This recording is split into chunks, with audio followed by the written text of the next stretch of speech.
Good afternoon. My name is Lesroy Williams, and we are coming to you from the Poinciana Conference Room at the Clarence Fitzroy Bryant College.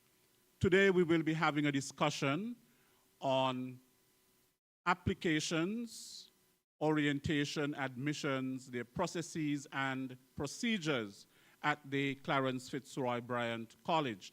The objective, the main objective of this discussion is really geared towards prospective applicants so that they can know what to do when they have an interest in joining the Clarence Fitzroy Bryant College academic community. That is the students in the various high schools and also persons out there who are even working, who are in the workforce, who want to come to the Clarence Fitzroy Bryant College to further their education. It is a tertiary institution that offers very high quality, excellent education, of course with a highly trained and highly qualified faculty and with an expansive curriculum. Today, joining the discussion, I have with me some staff from the Clarence Fitzroy Bryant College. On my immediate right, I have Dr. Huon James, who is the counselor here at the college. Then I have to my immediate left, Miss Azaria Shari. She is the admissions officer in the office of the registrar. And then next to her, we have Miss Clytie Gilbert. She is the student services manager. And they will all share in terms of what is happening here with respect to how students can apply to the college, admissions requirements, and of course the services and so on that are offered here for students to support them in their academic journey at CFBC. So thank you very much for joining us for our discussion today. This sharing will be disseminated to the public. It will be disseminated to the high schools so that they can know what is happening in regards to application, admissions, orientation, and so on at the Clarence Fitzroy Bryant College, because it is important for them to know what is happening here. Hence, we are having this discussion today. I want to begin my discussion because college life, students are transitioning from high schools and they're coming to the CFBC, which is a tertiary institution. It is our indigenous tertiary institution and the only one that is indigenous. And it is a time when students are searching. It is a time when they may have many questions. They may have, problems in terms of their adjustment and so on. And that's why I want to begin with Dr. James, who is the counselor, and to ask him to really highlight what some of the services are for students who are transitioning from high school into the college in terms of personal counseling, academic counseling, and career counseling. Later, we are going to discuss mental health support and crisis intervention and that sort of a thing. But I would like him to begin by telling us what is being offered for students entering into CFBC in terms of those three things I mentioned. Okay, thank you very much, Mr. Williams. And I want to first start by commending you for taking this very important initiative of organizing this forum so that we can reach out to and communicate with our stakeholders with the necessary information concerning CFBC.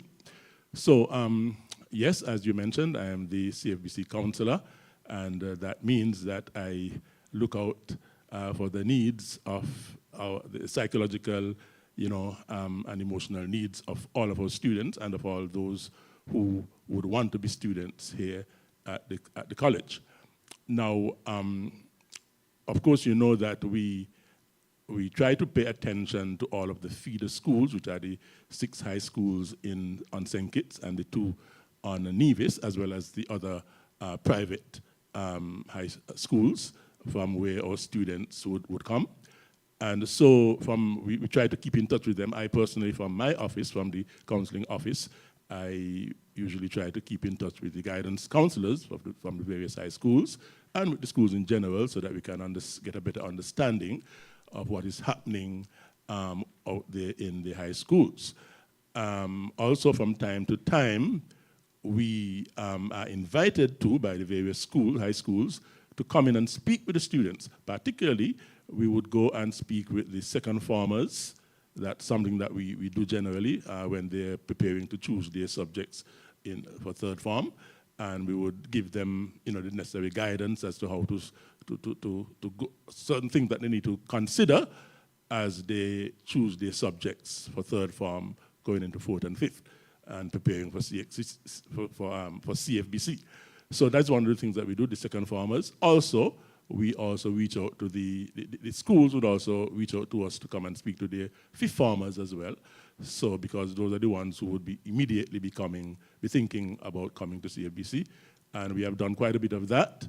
So sometimes most of the time we go with our teams, the deans and different individuals from the college would go and indicate to them what they need to know concerning CFBC. From my end as the counselor, I try to, I understand that we all know that it's a transition. The transition from high school to college is not always the easiest. So in these discussions and sessions that we have with the students, we try to sensitize them to the need to to prepare to make certain adjustments coming out of high school, because high school is definitely not the same as college. It's an adjustment that you would have to make. So we try to sensitize them, Mr. Williams, to these things so that they would be more ready. I mean, they would still have to make the adjustment as they come when they get here, but so that they will be more ready to deal with college life. Now, one of the things that we do as well, and maybe I could talk more about that a little later, is that we have our career guidance program from the college's end, where we offer career guidance to the students who are coming into CFBC. So we start that right away from the time they apply to college. We have a career guidance program in place for them. So to help them with that aspect of things, and also to sensitize them to what to expect, in terms of what to expect coming into college. So that happens from my office. Okay, thank you very much, Dr. James, and we will continue, of course, the discussion with you. I want to turn to Ms. Azaria Shari, who was recently appointed as the admissions officer. We congratulate her on her appointment. She works in the office of the registrar. And Ms. Shari, the registrar's office deals with admissions and so on. It deals with exams, examinations, and all of that. Now, can you describe the admissions process from start to finish, Ms. Shari?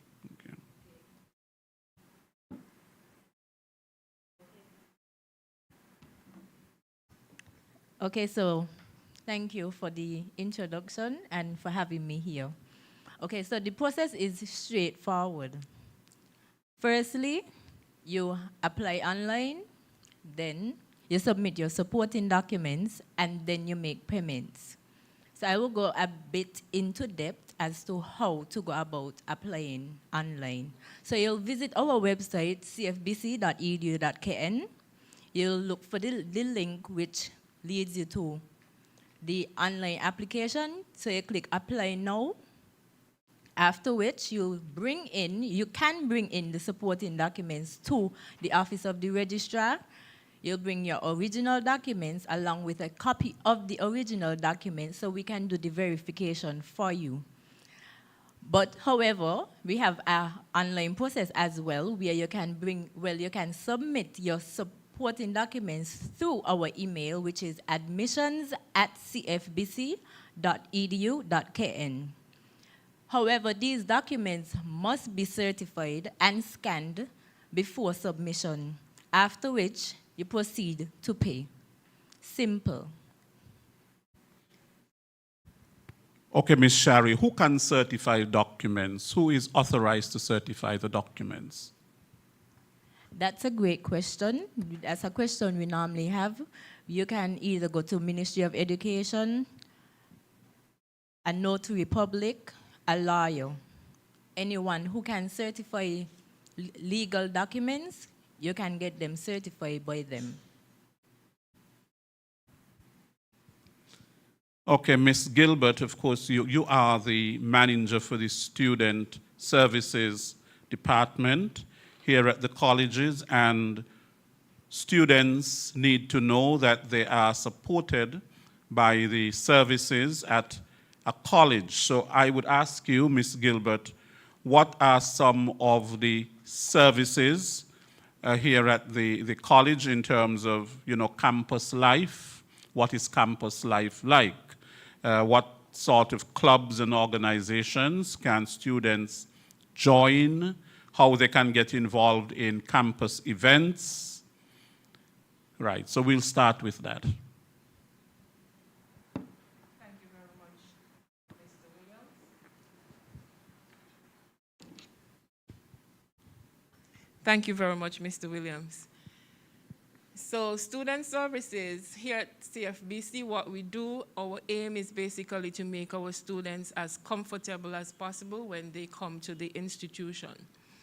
There are several resources that we offer at the Student Services Department, and we basically always start with orientation because it's a way of making the students aware as to what and how to get things done when they start at the institution. So our orientation sessions are usually held the last week in August. We would have had sessions for one day, and then we realized that it wasn't enough. So we had a session last year for 2 days. However, this year, we also realized that it wasn't enough. So we are planning for a 1-week orientation session with the incoming students this year. At orientation, we would have presentations done by several persons in the institution, such to let students know of what is required of them, usually starting with the registrar's office. As Ms. Shawi would have mentioned, after you would have been admitted into the institution, how you now register for your classes. We also have presentations by the library services director who would let the students know how to operate and how they can get their books, what software, what programs are available in the library for the students to use. We would also have presentations by the bursar's office. These are the ones who are responsible for whatever payments that the student would have. The security manager would also do a presentation because we need to let the students know about the security and safety measures that are required while on campus and the services that we also offer to them while they are on campus to keep them safe. We also have presentations by persons who would inform students on their attire, what is required, what the CFBC uniform, how it should be worn, what should be worn at all times. We have presentations by the IT department who lets the students know about their student identification cards, when they can collect, how they can collect, the process in getting their cards. We also have tours of the campus during our orientation to all of our campuses. We have 4 campuses. We have the main campus. We have the TVEMS campus, that's the technical campus. We also have the annex, where we would have our arts and our the architecture students mainly, and then we also have the nursing campus. So the students, even though a student may be coming to CFBC and their classes at the main campus, we expect them to know all 4 campuses.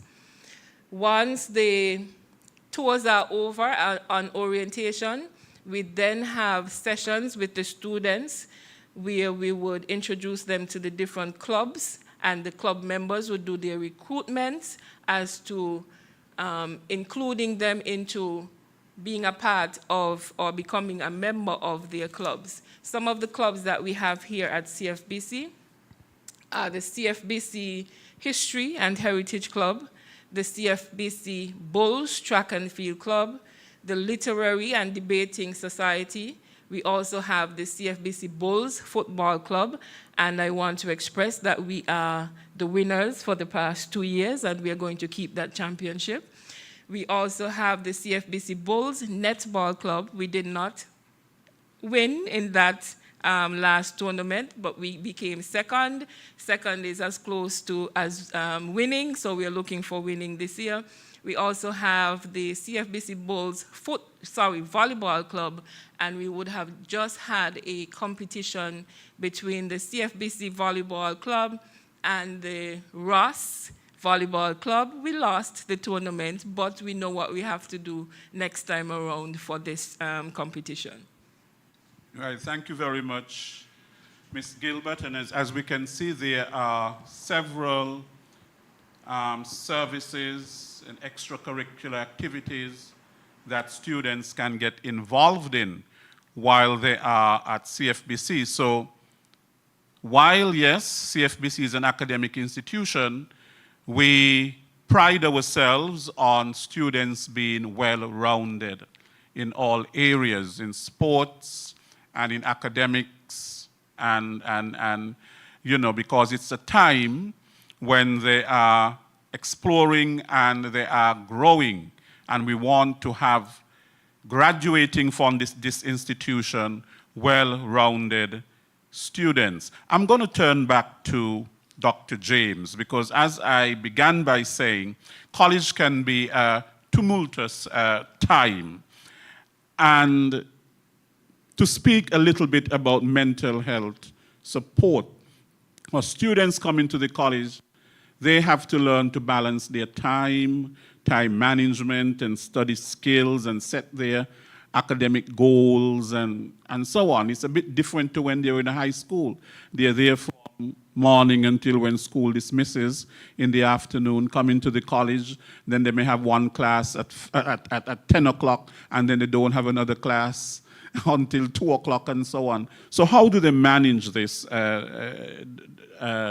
Dr. James? The mental health support, the time management and study skills, they may have stress that is related to their coursework and so on.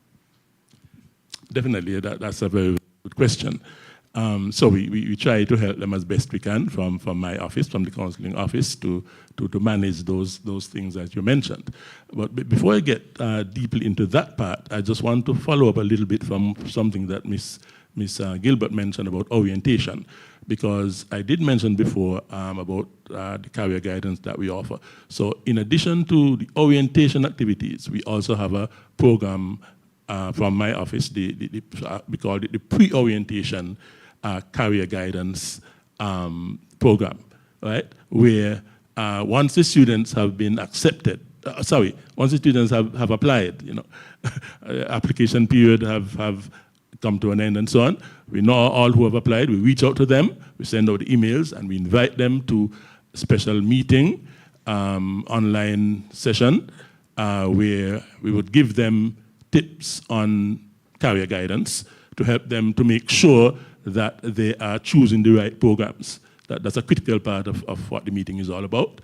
and so on. And then we also include some of those things that you mentioned as to how to manage themselves in terms of the stress and the preparation for college and all of that, their transition and so on. So career guidance is a critical part of what we offer.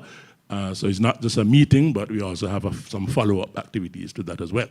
So once they're here, they know that they have lots of support. They have support from student services as well, Miss Gilbert. We have what we call the academic advisement program, where each student is connected or attached to one of their lecturers who would be responsible for helping that student to, manage their way through college, So that student will be the advisor throughout their tenure here at the college. That lecturer would be the advisor to that student or those students.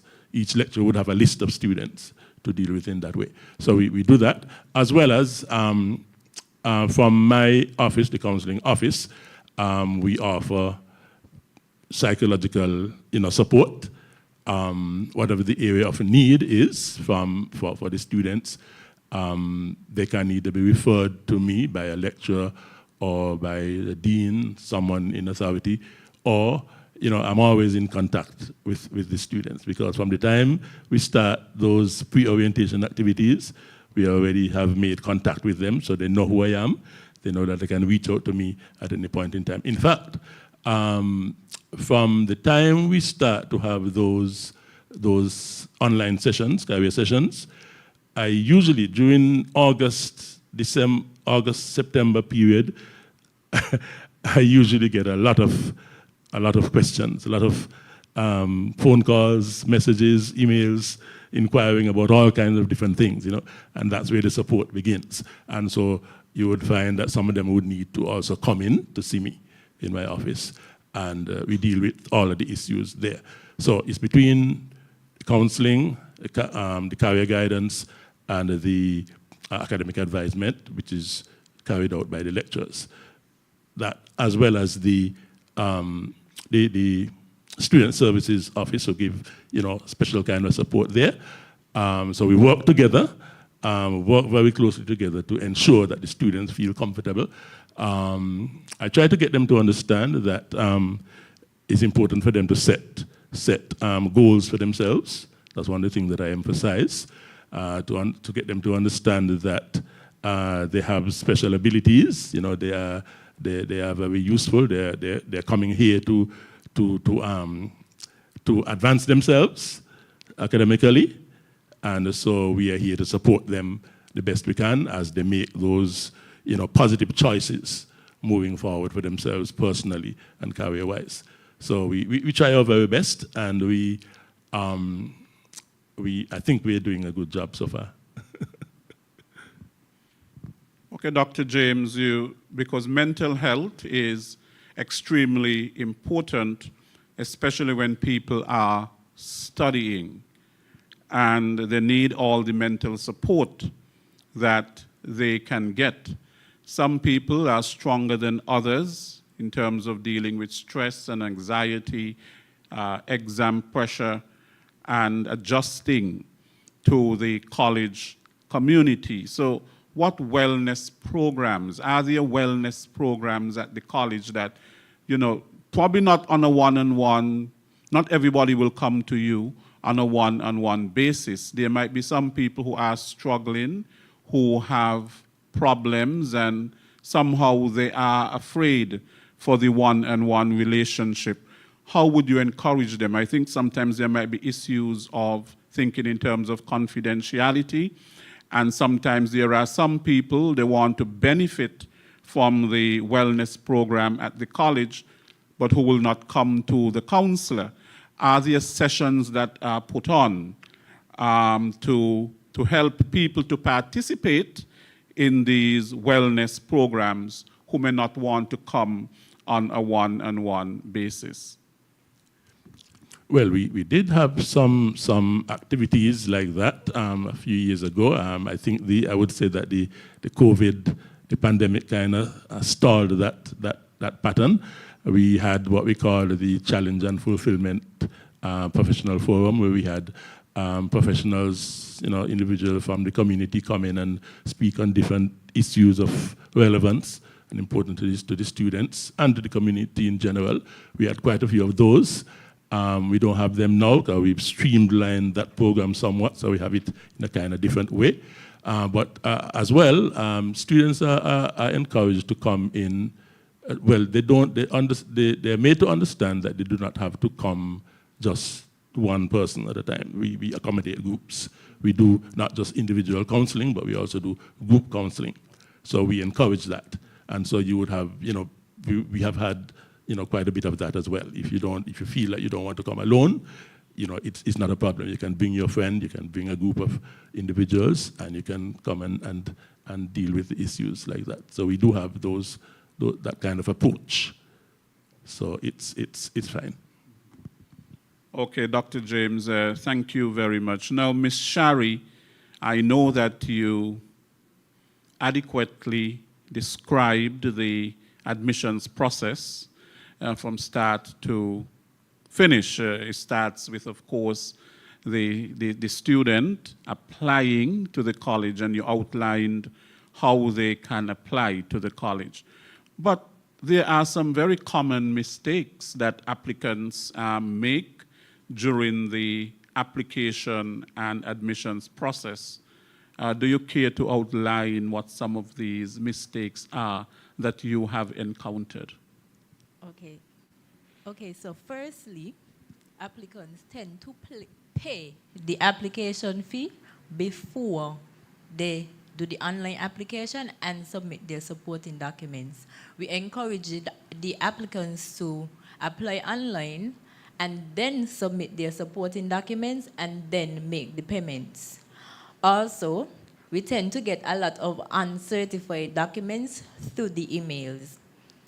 Once you apply, the information is right there to say, okay, if you're submitting the documents online, they have to be certified. They must be certified as the true copy of the original document. So we encourage the applicants to submit their certified copies before submitting them to the emails. Okay, so those are the ones that you have encountered. Now, Ms. Gilbert, students in the college would use the Student Services Department wanting to know how they can find internships or job opportunities. Some of them may have some financial need and may want to know if there is a scholarship that they can get, which is somehow through the college to help them through their college life. Can you shed some light on that? Sure, Mr. Williams. So the Student Services Center is a very comfortable center. We have students, the growth of traffic through student services have been growing because we have even made the room as comfortable as possible for the students to use. In the Student Services Center, we offer assistance as it relates to looking for a job. As a matter of fact, we would have sessions to enable the students to utilize their knowledge or to gain knowledge on how and what to do when seeking a job. We would have had sessions on interview prep done by our HR personnel here at the office at CFBC. We would have had cover page and resume sessions. We would have had time management sessions, and some of these sessions are done or facilitated by persons even outside of CFBC. We would ask persons to come in and have sessions with the students because the students don't always want to see the faces on campus. We would have had conflict resolution sessions with the students, even down to a dress code etiquette, what you should wear and should not wear for an interview or during your jobs. We would have had career fairs. However, the career fair would have taken a change in that instead of having businesses coming to CFBC, we would have had the students go out to the businesses and work for at least 1 week, and then we get feedback from those businesses. And this is outside of students doing the regular internship programs. So, because there are some persons who would do the internship program because of what their course or the program requires, yet there are some persons who do not get the opportunity to do the internship program. So we encourage the students to sign up for the career fair.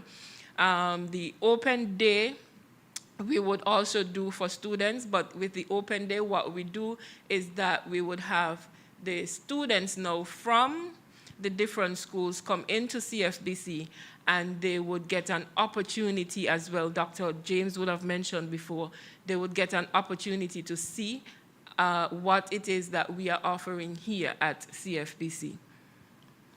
Ms. Gilbert, is there an alumni association?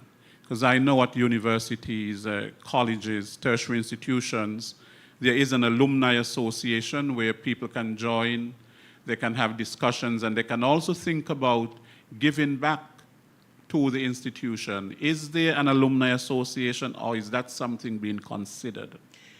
We are currently in the process of getting alumni for the association. It is something that we have been speaking about for a while now, and we have now seen where we can utilize the expertise, because CFBC have so many students out there who have passed through the institution. So we now see where we can utilize the expertise of these same students to come in and assist us even with the students who are here and incoming students. So there's a process at this time that's going forward, that's taking place, where we are trying to get the an alumni executive and alumni team in order to assist the work going forward with the students. And don't go yet. What resources? I mean, technology and resources. We live in a technological world. What sort of resources the college offers for students, especially in terms of technology? Is there Wi-Fi? Do we have computer labs and printing services and technical support at the college? Yes, we do. And I smile because this is also a reason why we would have upgraded the Student Services Center. In the Student Services Center, we have computers. We actually have cubicles for each student to utilize. We have computers, not on all the cubicles, because we have realized that students bring along their own personal technology, their computers, their tablets, whatever it is, and they utilize the space at Student Services. Now we have a very reliable IT team that we can also call on to assist us if a student is having an issue. So they not only assist staff here at CFBC, they help us to assist the students as well. As it relates to the Wi-Fi, we have Wi-Fi, but it's never enough for the students. It's never enough. If we could just have Wi-Fi that they could even just walk in and their systems just operate all day without any failures, they would be awesome, but we do have Wi-Fi. Okay, so that is something that, of course, there's an ongoing yes. Upgrade to the Wi-Fi infrastructure and the internet infrastructure at the college. Now, Mr. James, I'm going to ask you a very simple question, but nonetheless, I think that students who want to apply to the college, and especially in your department, the counseling department, how can a student make an appointment to see you? Oh, that's very, very easy, Mr. Williams. Well, actually, they can. You mean a student who's outside of the college? A student enrolled. Enrolled, yeah. Okay, yes. So once they're enrolled, they already have my contact, right? So all they need to do is to call me, WhatsApp, message, email, whatever, and that's how we organize that. It's very, very easy. They're already in contact with me, so I mean, they just need to make a call, send a message, email. It's easy. It's not any big, procedure. We make it very easy for them for us to facilitate their needs. I know that your work is predominantly with students at the college, but the college is not just made up of students. The college is also made up of staff. It's made up of faculty and so on who may be having some issues as well in terms of their mental health and who need mental health support. Does your office offer that as well? I make myself available wherever the need is, Mr. Williams. And I'm glad you mentioned that too, because, as you know, we have, and I don't know if you were going to mention about the different programs that we offer at the college, right? Because, we have 5 different divisions where students can come and study different programs. And so we have lecturers, resources in all of those different divisions. So, of course, we have the technical division, which is the biggest division, can come and do so many different things. Engineering programs, architecture, woodwork, OADM, you have the lecturers for that. IT, agriculture, and so on.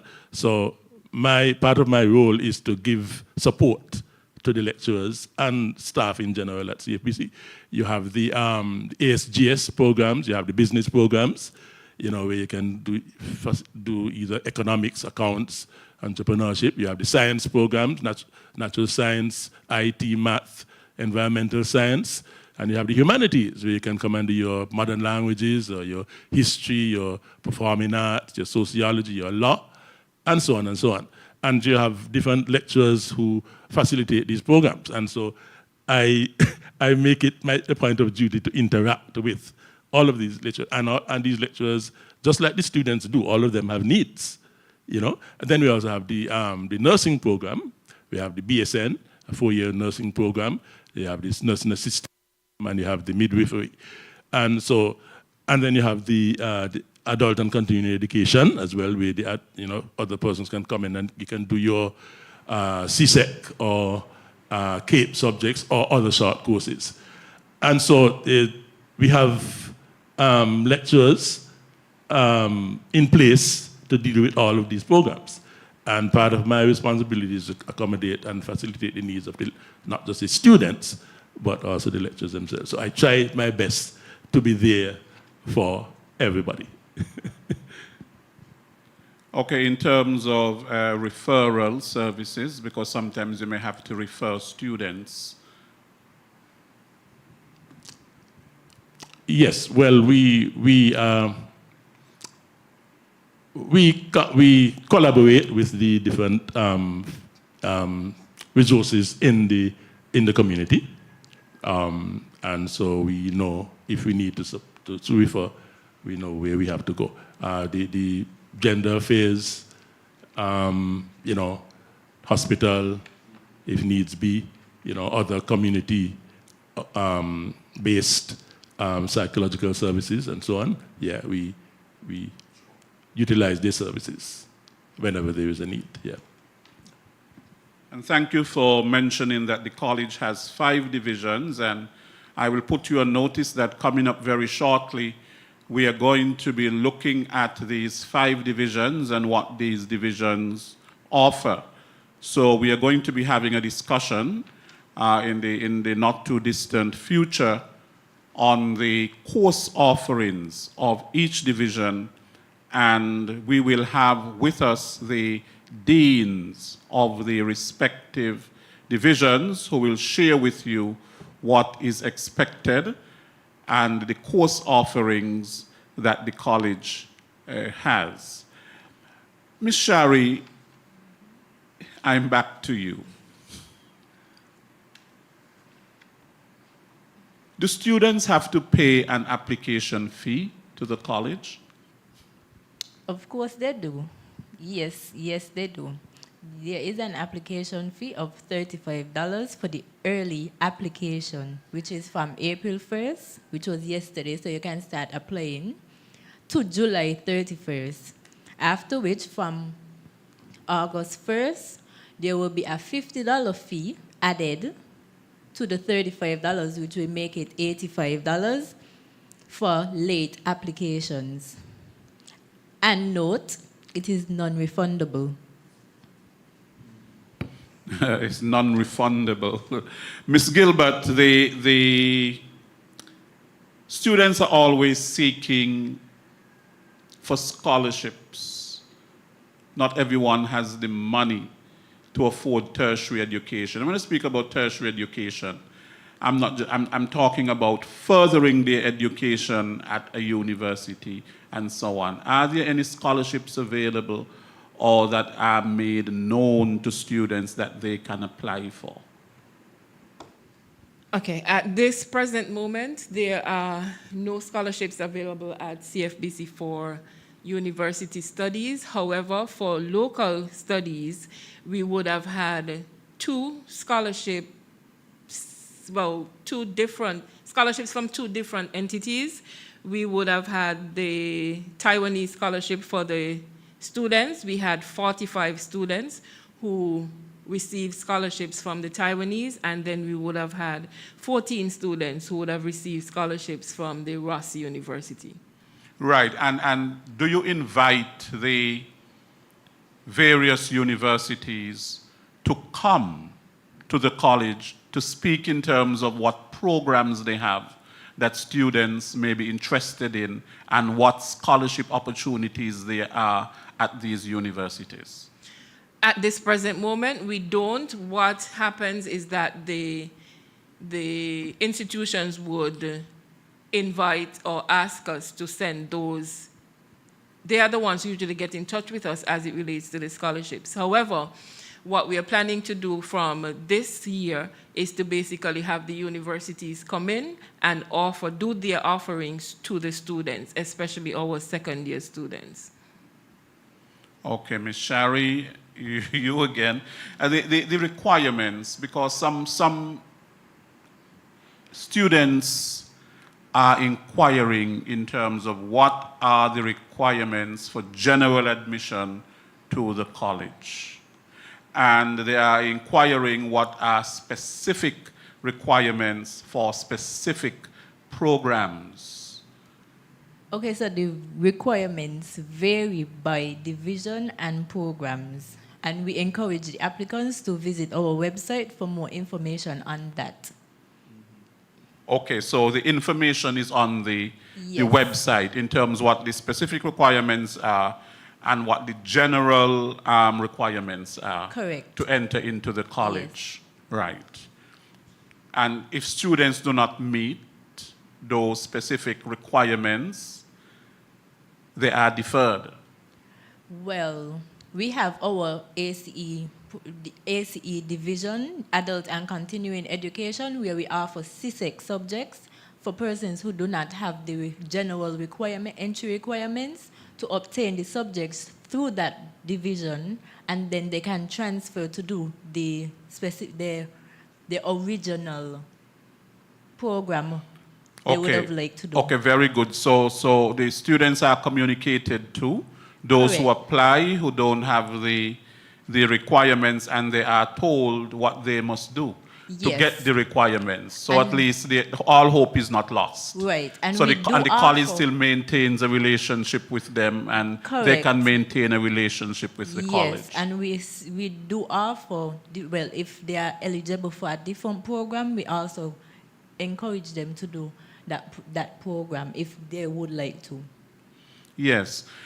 Ms. Gilbert, how do student services come in terms of, because many people come to the college and are not sure what program they must get involved in. Some of them come and the subjects that they have, they're telling you that they want to be in this program and that program, and they don't really have the requirements for it. Does student services play any part in terms of guiding the students to the appropriate program? Okay, so this is mainly done with the registrar's office and also with Dr. James, who would advise the students, because they would have received advisement before they came in from Dr. James. And after they would have applied, the registrar's office would then look at what they have and tell them about, or try to assist them, like Ms. Shawi say, enroll them, ask them to get enrolled in the ACE program so that they take actually 1 year to get what is required, and then they are transferred into the program that they so desire. Okay. Yeah, if I could add to that as well. Yes, Ms. Gilbert said it right. And quite often I would get, my office would get referrals from the registrar's office to deal with such situations where students would, who are not able to get into the program that they wanted to get into because of deficiencies in the subjects that they need. They would come to me, I would sit down with them, and we would sort it out and make recommendations. And once it's okay with the requirements from the registrar's office, then they're good to go. Okay, now in terms of the application fee to the college, because we have some students who are coming here, they have to pay an application fee to the college, and they have to pay an application fee to the institution that they're enrolling with their program. So for example, we have the BSN, right, in nursing, and then you have the postgraduate diploma in education, and there are some people who are undertaking first year UE level 1 programs, and do they have to pay an application fee to those institutions, Yes, as well as to CFBC? Yes, correct. So basically you're doing 2 applications. So you'll do one with the institution. Say for instance, UE Mona is one where they do the Bachelor's of Nursing program. You have to apply to them along with an application to CFBC. So you're doing 2 applications. So that is just for the franchise program. So it's for the BSN program, the postgraduate diploma in education program, and as you stated, the UE level 1 program as well. Right, so the students not only have to use, as you correctly mentioned, they have to do 2 applications, an application to CFBC and an application to the institution, to UE. Okay, thank you very much for clarifying that. No, I'm interested in knowing what services are offered to, because a college campus has a diversity of people. Let's face it. It's supposed to be a place where you have a lot of ideas and discussions and debates and so on floating all around. But also it's a place where you have some people who come and, they have disabilities. What services does the college offer to persons with disabilities? Because we do not want to turn those persons back because they have a disability. Ms. Gilbert.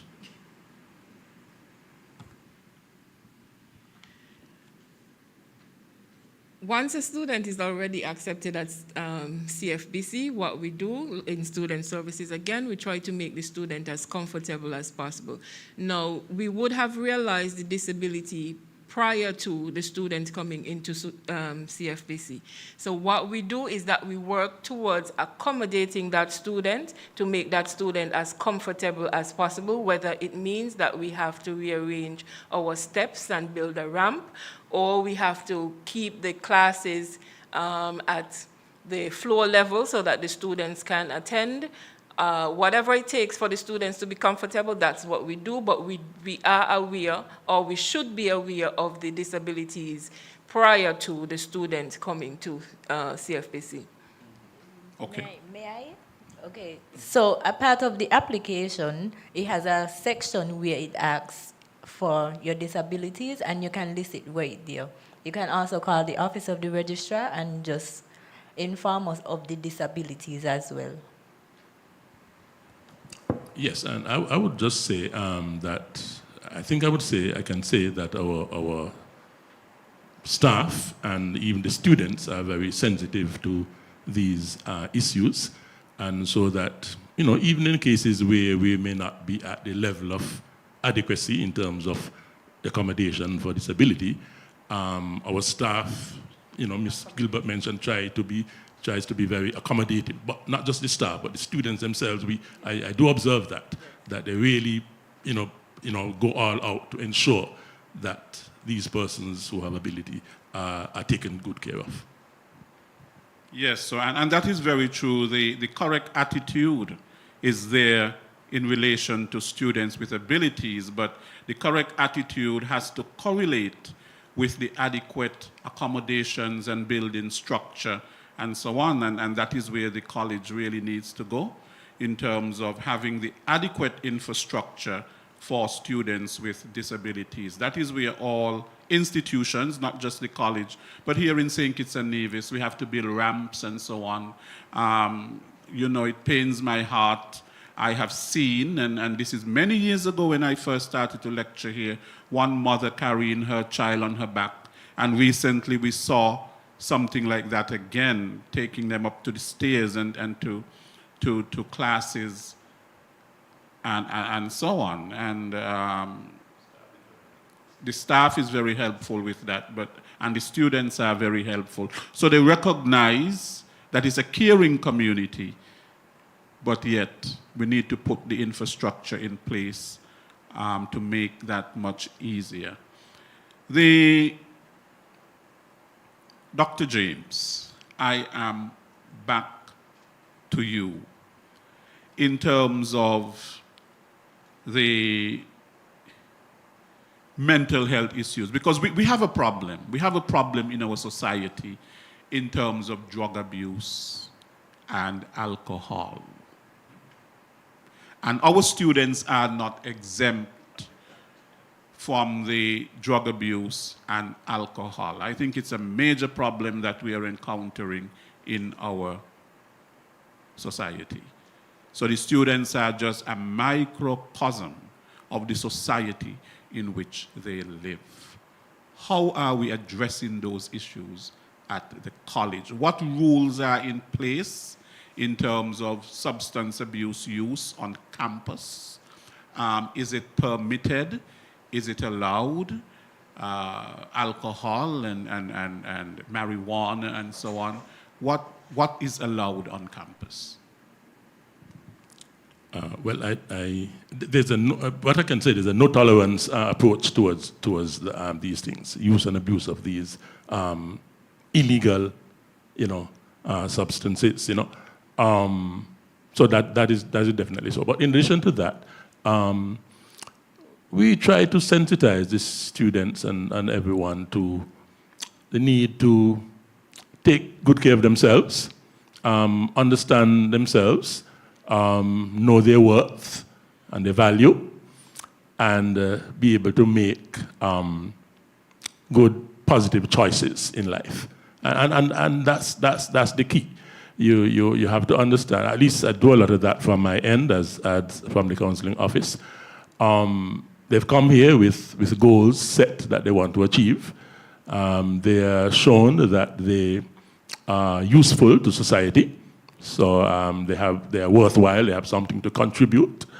They are made to understand that they have intellectual capacity as well for them to be able to analyze things and think through things before they take actions and so on. So we go through all of that, the whole discipline aspect of life. So it's not just discipline in your schoolwork, but it's discipline in your life in general, be aware of all the pitfalls that are there that you want to avoid. Just be willing to be your true self, but in a positive way, right? And make those good choices that you would not regret later on, but that you'll be proud of, to know that you've made such a good impression among your peers and in the society that you'll be well respected and so on. So we try to emphasize those things, and we also, of course, as you know, our motto is always striving for excellence. And if you're going to be allowing yourself to fall for those other things that we mentioned, the drug abuse and those things that are not good for you, they're harmful, they're destructive, you know, that's not going to help you to achieve the excellence that you deserve and you desire. So we emphasize all those things, and we hope that the students are taking them in and making good use of that information and that encouragement to be the best that they can be. There is a disturbing trend that we are seeing in the high schools of violence. And we are hearing about the gang culture in high schools where students seem to find it entertaining. Students beating up each other, and then you have groups of students hootsing, as we would say, and filming and all of that sort of a thing, which is a very concerning matter. And if we are taking students from the high schools who are coming here, what message would you send to them in terms of when they get here and the type of behavior that is expected of them on the campus in relation to that type of antisocial behavior? We emphasize an attitude of peace. Peace. In fact, I sent out a special special survey into the students. I think it was last academic year, in relation to peace, how they look at peace, the whole issue of peace and the discussion of it. And so we want to emphasize peace. And actually have in mind to do some more of that, you know, later in a couple of weeks' time or maybe next week. Have something else on peace to do. So this is a critical thing that we have to understand that, you know, to live in a society and function well in society, we need to have peace among ourselves. We need first to have that peace of mind, right? That's where it all begins. Peace in the home. That's a critical part of it, you know. And I guess maybe that is where some of it is lacking in some of the homes. We have problems there, and so therefore, you know, some persons may not have, you know, get the right development to help them to handle issues in an amicable way. And so we need peace of mind, we need peace in the homes, we need peace in our hearts, we need peace in the community.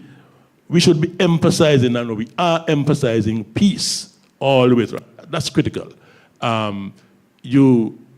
Guns and violence and all of those things, gangs and all of that, being at odds with each other and so on, is not helpful. It's definitely not helpful, and we see that.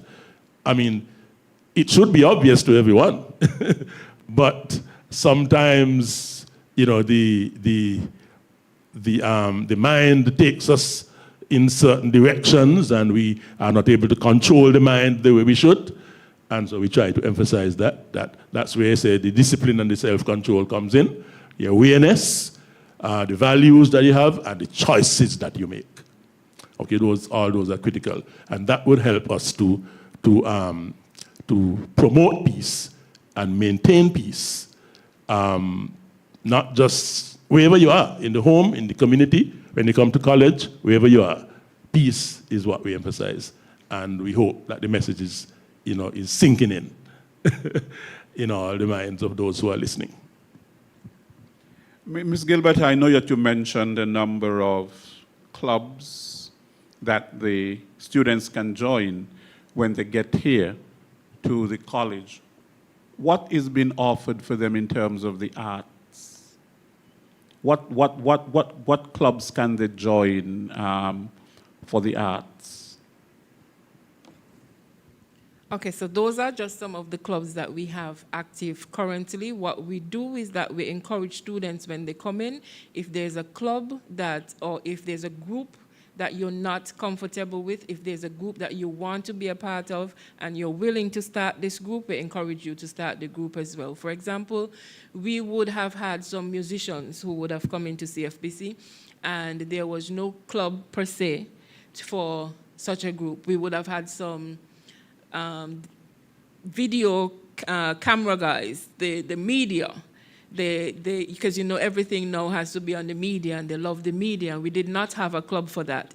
So they would have established as well the Lights, Camera, Action Media Club, right? So we encourage students, if you see a club that you don't see yourself fitting in and you know that there are others who can join you, at least 10 persons who can join you to start a club, we encourage that as well. You just need a staff sponsor, someone who will be responsible for such a club. Wonderful. Now, I think that we are out of time, and we've said quite a mouthful this afternoon. I don't know if there's anything that I did not ask or anything that, was not broached in our discussion that you would like to mention. You can do so. If not, I would like us to have our closing statements. And I really want to encourage, you can give some encouraging statement, positive statement in terms of, why students should apply to the college and become a part of the CFBC community. Because, it is out there. Let's face it. I have heard some sort of comments about it's a waste of time to come to CFBC and so on. So could you let prospective applicants know why CFBC is not a waste of time? Thank you, Mr. Williams. I think I will start, right? But before I start, I just want to say one of the things that I missed at Student Services is that we collaborate with the Operation School Bells, who offer stationery and food items for our students. So we encourage students to also indulge and take part in, if you don't have it, come and see us. If we have it, you get it, okay? For orientation as well, I want to say a special thanks, if you allow me, Mr. Williams, to our sponsors from last year, because we're looking forward to have these sponsors on board again this year. And these sponsors are the SL Hosford's Value Mart, Island Flavors, Bass Bakery, Island Bakery, Provideo, Amri Bakery, Rams, Divine Catering Events, Carambola Beach Club, Rituals, Sweet and Savory, and the Troy Flanders. So we say a special thank you for what you did for us last year, and we look forward to your continuous support this year. Now, why should students join CFBC? If you look around the community today and you see the many persons who are actually working in the banks, the persons who are out at university, 90% of those persons would have started here at the Clarence Fitzroy Bryant College. So if it is that CFBC is a waste of time, it means then that 90% of our community would have wasted their time and are actually elevating themselves, pushing themselves by working in all of the banks, because sometimes I even go to the National Bank and all the tellers were students here at the Clarence Fitzroy Bryant College. So listening to persons, yes, they would have their negative sayings, but always choose to follow the positive one. Because if it is that you take them on and you don't come to CFBC, 2 years, no longer than 2 years, you would regret not coming to CFBC and pushing yourself, building yourself to make yourself better.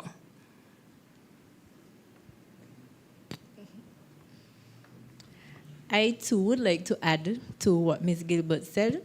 I am a recent graduate of CFBC, and I'm currently doing my degree at the Western Illinois University, and majority of my credits transferred to that. So I don't have much time at the college. So I'm encouraging you guys to apply now. The application is open, so you can apply now. Feel free to contact us at the Office of the Registrar. You can send an email, admissions@cfbc.edu.kn, or you can call 465-2856. My name is Ms. Shari. The application lasts until when? The application period is from April 1st to July 31st.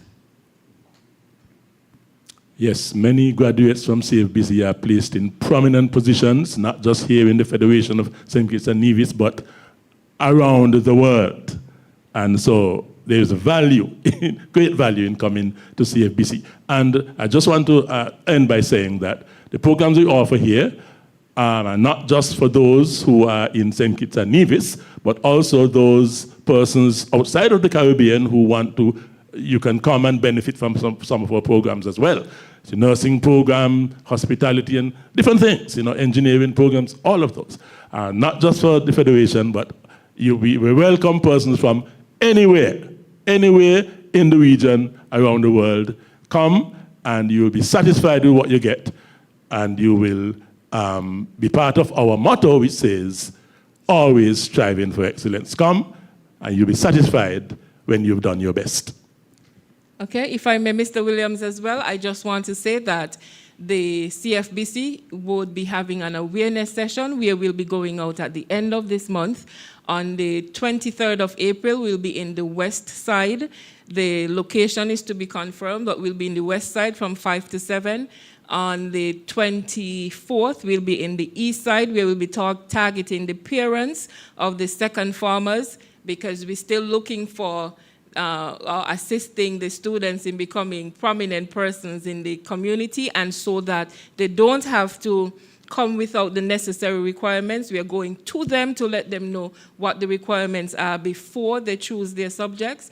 And we will be in the Bastia area on the 26th of April. More to come. Look out for us. We are looking to come to you. Right. Thank you very much, Ms. Gilbert. I, too, would add my voice in encouraging students, prospective students from the high schools, and those out in the community who want to further their education to enroll at the CFBC. I am a graduate as well from the Clarence Fitzroy Bryan College. I lecture here, but I enrolled in the postgraduate diploma program in the teacher ed division, specializing in the teaching of the English language. And I found that the program was of high quality, and I benefited from it. So I have benefited from being a lecturer, but also a student at the Clarence Fitzroy Bryan College. These discussions that we are having are part of a broader goal to have more engagement with the community, because a college is of no use if it's not engaged and connected to the community in which it finds itself. And so therefore we'll be having more of these discussions in trying to make the college more visible to the community, not just here, but even in the region, because sometimes we have students that come to us from countries within the region. So look out for more discussions like these. And as Ms. Gilbert said, we not only wait for you to come to us, but we will be taking the college into the community as well, so people can become familiar with what we do here at the Clarence Fitzroy Bryan College, because there's a lot that we do here that is not really known. And so we need to make it known. We need to market it so that more people can know, and so that more people can join the CFBC community. So thank you very much for joining us for our discussion today. I want to thank Dr. Huon James, who is our counselor here at the college, Ms. Azaria Shari, who is the admissions officer in the registrar's office. The registrar cannot be here today, but Ms. Shari did a superb job in representing the office of the registrar. And I thank Ms. Clytie Gilbert as well, our student services manager. So thank you very much for joining us, and we look forward to our student population growing and more people from the high schools and in our community applying to the Clarence Fitzroy Bryant College. And Ms. Shari, what you said was the application period. Mention it again. Okay, so it's currently open. It started yesterday, April 1st to July 31st. This is annually. Okay, thank you very much, and we will see you at another one of our CFBC discussions. I am Lesroy Williams.